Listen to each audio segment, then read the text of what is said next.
Hello, this is Ross Bond again, and we're now getting into the third study of my book on Soren Kierkegaard, Night of Infinite Resignation.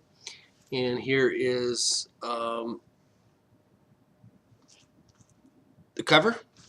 It can be purchased at Amazon.com. Just put in my name, and you can purchase a copy of the book. It's currently going for $19.99. And this is our third study because the book really needs more explanation to really fully understand SK. And so I decided to do this on the internet. And you can get a link to these studies at my Facebook page. And just go to facebook.com and put in my name, Ross M. Bond. And you can get all the SK studies that we've done so far. I'm going through it methodically from beginning to end because some people have said it needs more explanation to really get into the heart and soul of what SK is all about.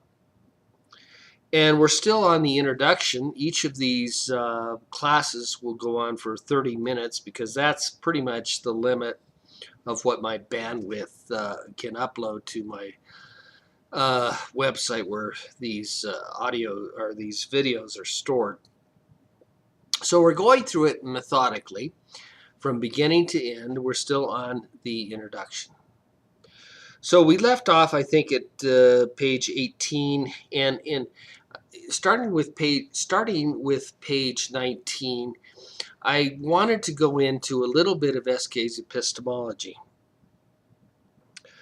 Much of the flurry and consternation, I call it, of Western philosophy has to do with the dual nature of empiricism between thought and reality in both Greek skepticism and modern idealistic skepticism. To a large extent, Kierkegaard answers many of these questions in the postscript.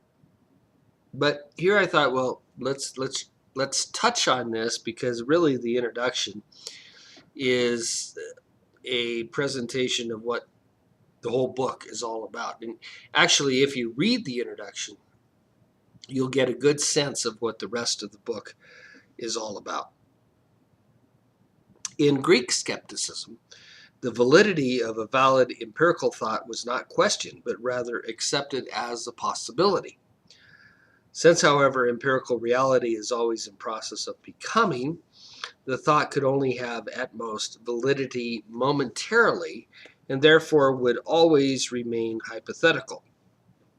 In modern idealistic skepticism, starting with Kant, the emphasis is placed on the observation that thought does not contain empirical reality and therefore is questionable. That is, of course, the thing in itself that Kant realized you cannot form an identity of thought and being.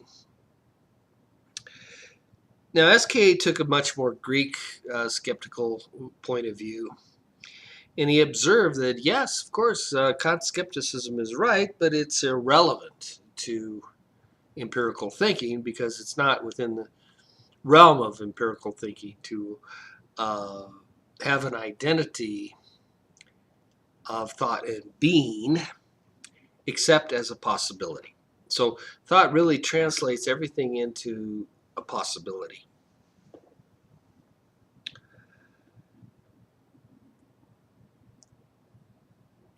Kierkegaard would be perfectly at home with pragmatism as long as it did not attempt to answer metaphysical issues, that is, ultimate questions.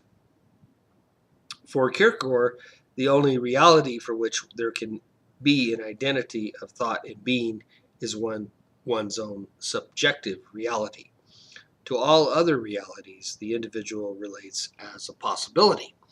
And when we get into the great books like the Fragments and the Postscript, we're going to get into a very deep analysis of this, and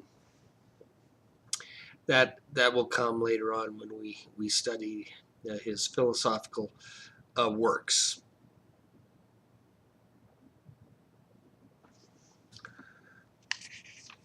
So the question is, what does this represent to philosophy?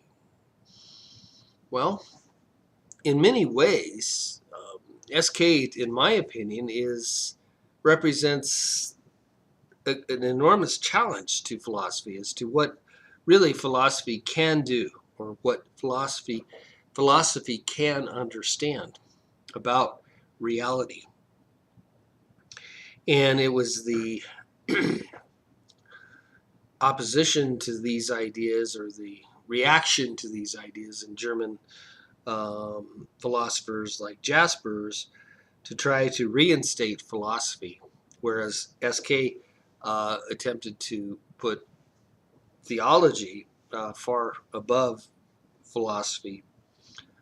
So when I write my sequel to this SK book, we're going to go into Jaspers and Heidegger and the rest of those, and the higher criticism of Christianity, and how really SK destroys this idea of a higher understanding, higher philosophy that can incorporate Christianity as a part of itself. But that's one of my next books that I'm working on. For Kierkegaard, the speculation of philosophy is left behind, and the repetition of faith is found to be the ultimate answer and the ultimate truth. So he leads us away from philosophy to Christianity.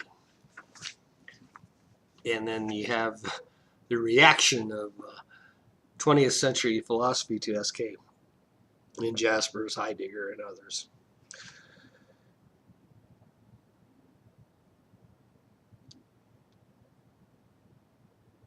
SK, in my opinion, was one of the greatest philosophers in the history of the world, and maybe the greatest philosopher since Socrates, when it concerns ultimate questions. This judgment is largely a subjective judgment, because, as SK would say, truth for the individual is subjectivity. With respect to Christianity, SK holds a somewhat different relationship, or a negative relationship in a sense, by showing the way away from the aesthetic and philosophical to the religious, and specifically Christian. In doing so, he accomplished two major objectives. He provided a dialectical understanding of Christian faith from a philosophical point of view, and he provided a dialectical understanding of faith from a psychological point of view. In my opinion, in the aesthetic and philosophical works, these two represent the true brilliance of what SK did in these works. Now, in the next paragraphs here, I get into all the modern ideas that SK either anticipated or inspired in modern thinking. And it's truly amazing how many ideas we take either directly or indirectly from SK. The first one I point out is the leap of faith. Everybody hears this term today, the leap of faith. And it was really SK who popularized this modern term, leap of faith. It actually came from the German philosopher Lessing. The leap of faith means a transformation of the individual through despair, and not via a logical analysis by reason. Truth really is a matter of passion and inwardness, which all people potentially possess in an equal amount. It is not distributed according to intelligence, because if it were distributed according to a person's intelligence, it's obvious that the intelligent people of the world would have an enormous, incredible advantage over us regular people. But truth is really found through the pathos of existing, which everybody has in an equal amount. And some people find truth through this pathos, and others don't. Finding yourself This is also a concept that comes to our time from S.K., although it is as old as Socrates, who proposed the same thing, only he said, know thyself. But really, the concepts are pretty much identical between finding yourself and knowing yourself, because to know yourself is to find who you really are. And that's an essential part of becoming a human, or becoming a true self. And that is finding who you are, becoming knowledgeable about yourself. And these are psychological ideas we'll get into in books like The Concept of Dread and Sickness Unto Death. Angst. Angst is a word that comes down to us from SK and means an anxious fear or dread. We have all gone through this anxious fear or dread of the unknown.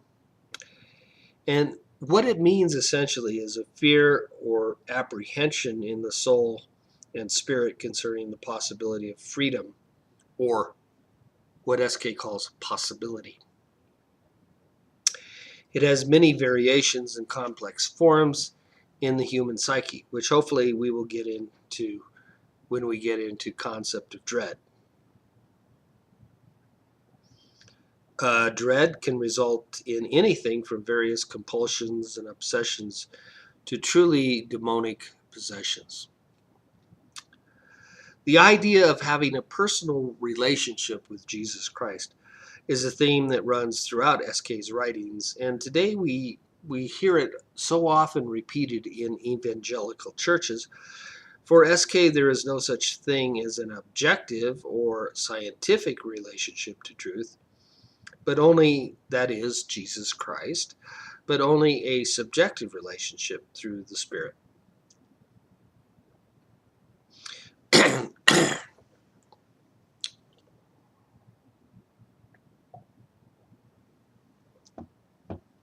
This leads to another observation by SK.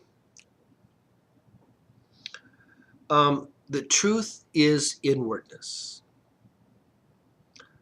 And it's the same thing that Christ said, that the kingdom of heaven lies within. In the kingdom of heaven, God is truth. And I will point this out in more depth in my next book on SK, or not SK, but SK's existentialism. And this book that's coming up next is going to be called Christian Existentialism, because there's a big difference between what existentialism has become and what SK originally meant by existentialism. The subconscious mind. Now, for me, at least, SK was one of the first psychologists to recognize the existence of the subconscious mind. SK, however, did not call it the subconscious mind, but rather he called it the secret consciousness. But he anticipated this idea of 20th century thinking. Such modern psychological thought as introversion and extroversion can be traced to SK, especially in his psychological works in Concept of Dread and Sickness Unto Death. When we get into that, you'll see what he talks about in terms of introversion and extroversion. You can argue very reasonably that SK anticipated the idea in modern psychology of what is called projection. And this he talks about in Either Or, Volume 1, in his chapter Shadow Graphs.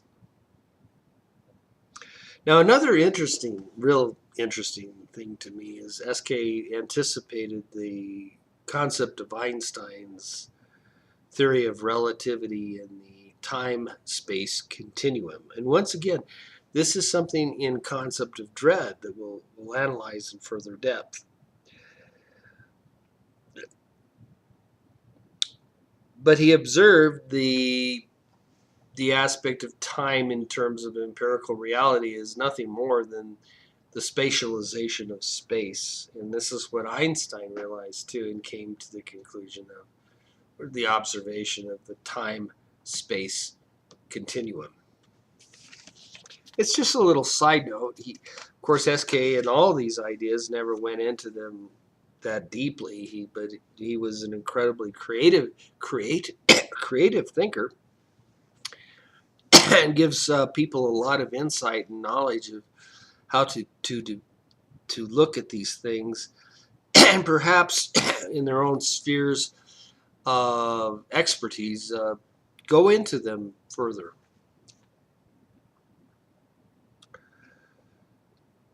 You could say, in a way, that SK anticipated the idea of psychotherapy in Quidam's diary, in which he subjects his own self, in this case Quidam, to a very deep psychological analysis of his breakup, of his engagement with Regina.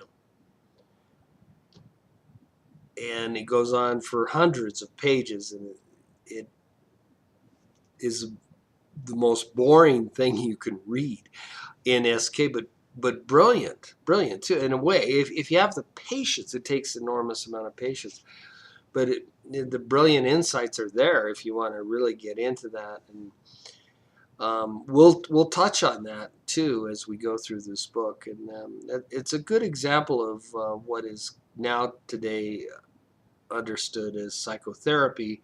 And the end result of psychotherapy is to ultimately reconcile conflicts in the mind and the emotions, to achieve a new immediacy after reflection. And of course, the ultimate new immediacy is the born again experience.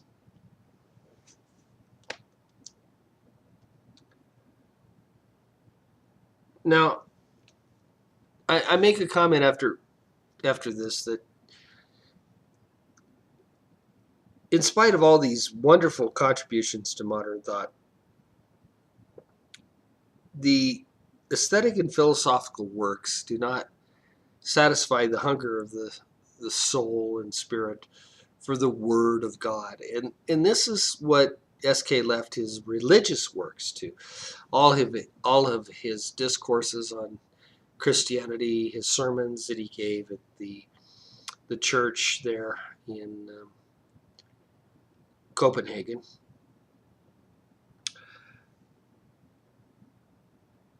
And for the Christian, it satisfies the mind wonderfully, fantastically.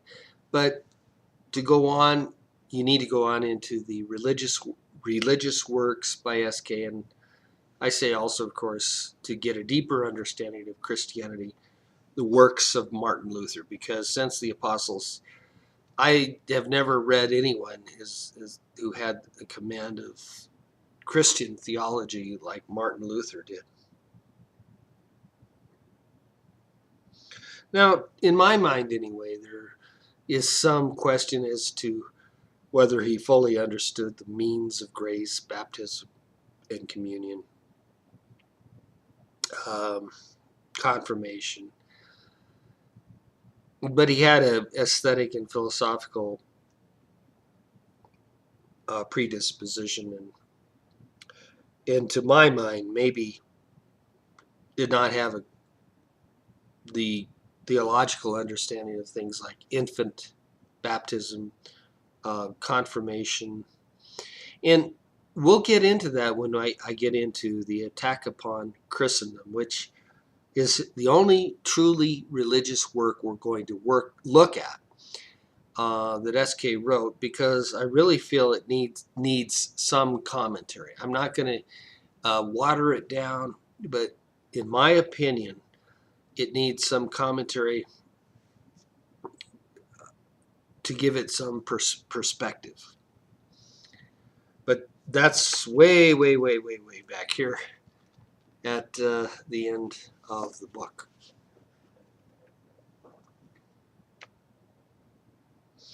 Now, his attack upon Christendom left many people wondering whether SK really were a Christian or not. And of course, for me, there's no question that SK was a Christian, but he was a Christian, excuse me,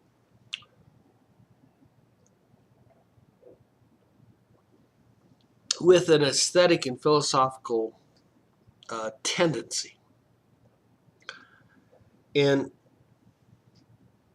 in some ways, this brought him into something like a semi-Pelagian view of salvation, much like Erasmus.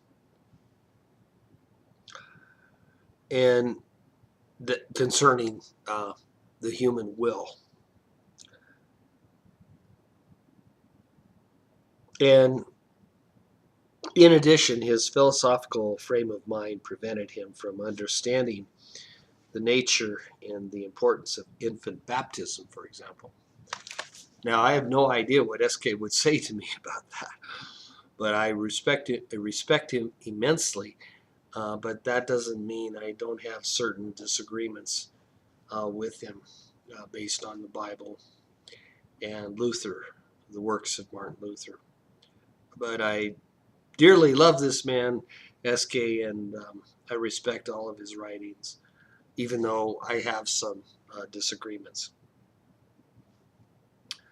So if we as Christians should become like children, certainly someone so predisposed toward philosophy and dialectics might find the transition more difficult in many ways, in the same way that it is more difficult for a rich man to enter the kingdom of heaven than it is for the camel to pass through the eye of a needle. Nevertheless, for God all things are possible. Since Christians are to deal circumspectly with philosophy, it is understandable that some have questioned SK's Christianity and certain aspects of his theological teachings, which I do as well. And as we go through the book, we'll touch on all of those. The fundamental literal theologian who takes the Bible as the literal word of God will be shocked when SK says in Concept of Dread, Concept of Dread, that the Bible has had a harmful effect with respect to original sin. And when we get into Concept of Dread, which is one of his most interesting works, we're going to go into a way that we can reconcile the Pauline doctrine of original sin, which is what SK is talking about, with SK's own view. And I think it's not that difficult to reconcile the two, even though in SK he rejects the Pauline doctrine and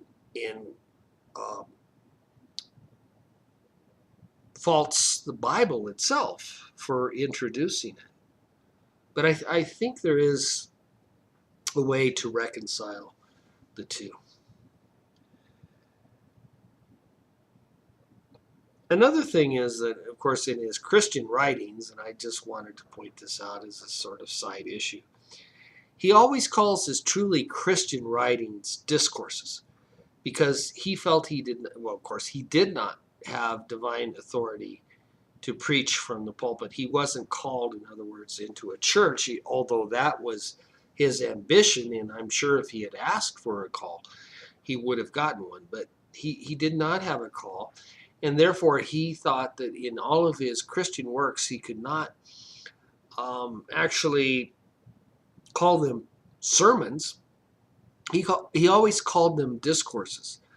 And I point out that, of course, there's nothing wrong with calling them discourses, but he did not have to be so scrupulous about this distinction, because some of the greatest sermons in the history of the world were given by lay people. So it's a minor technicality, but he could have called them sermons. And in fact, there were times when he went to the church in Copenhagen, and he did, in fact, give sermons in the church.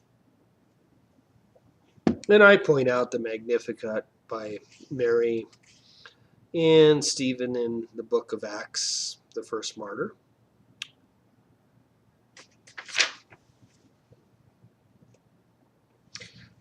Now, to give an overall perspective of where he sits with respect to Christendom, the situation in the Western world at that time, and it still is the situation in the Western world, it can be compared to the Jewish nation at the time of the coming of Christ. The Jews pretty much felt that they had been saved because of they were the chosen people who had descended from Abraham. And this provided them with a carnal security. And today we are beset by the same problem.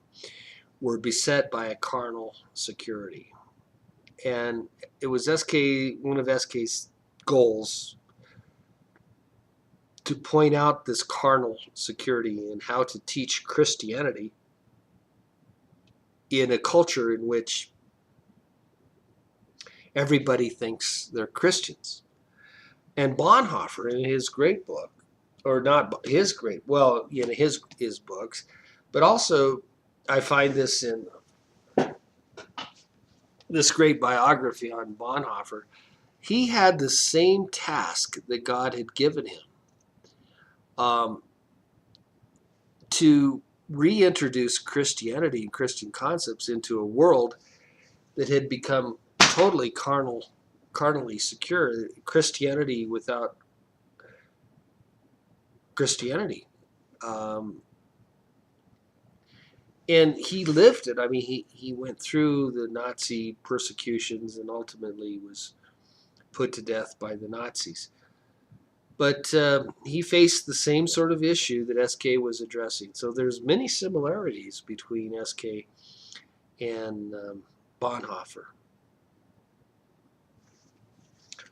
And they both felt called by God to perform a very similar role in introducing Christianity and preserving Christianity to people who assume Christianity gratis, that they felt or believed that they were Christians for very superficial reasons which had nothing to do with Christianity. So this is SK's primary goal in all of his writings.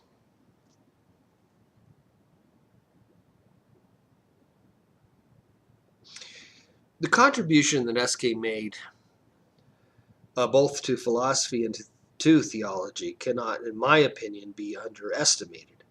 And it is a tragedy for the modern world that Karl Marx did not understand SK or study SK, whose main category was the individual, but he studied Hegel, whose main category was the state. And the individual was only important insofar as he could serve the state. And it's a great tragedy because Karl Marx brought in, of course, communism, and Hegel was a great inspiration to Nazism. So many of these ideas came either directly or indirectly from Hegel. Now, I'm sure Hegel had no intention to do this, but unfortunately, he turned the state into a religion, and the results we still see today. So that pretty much concludes the introduction.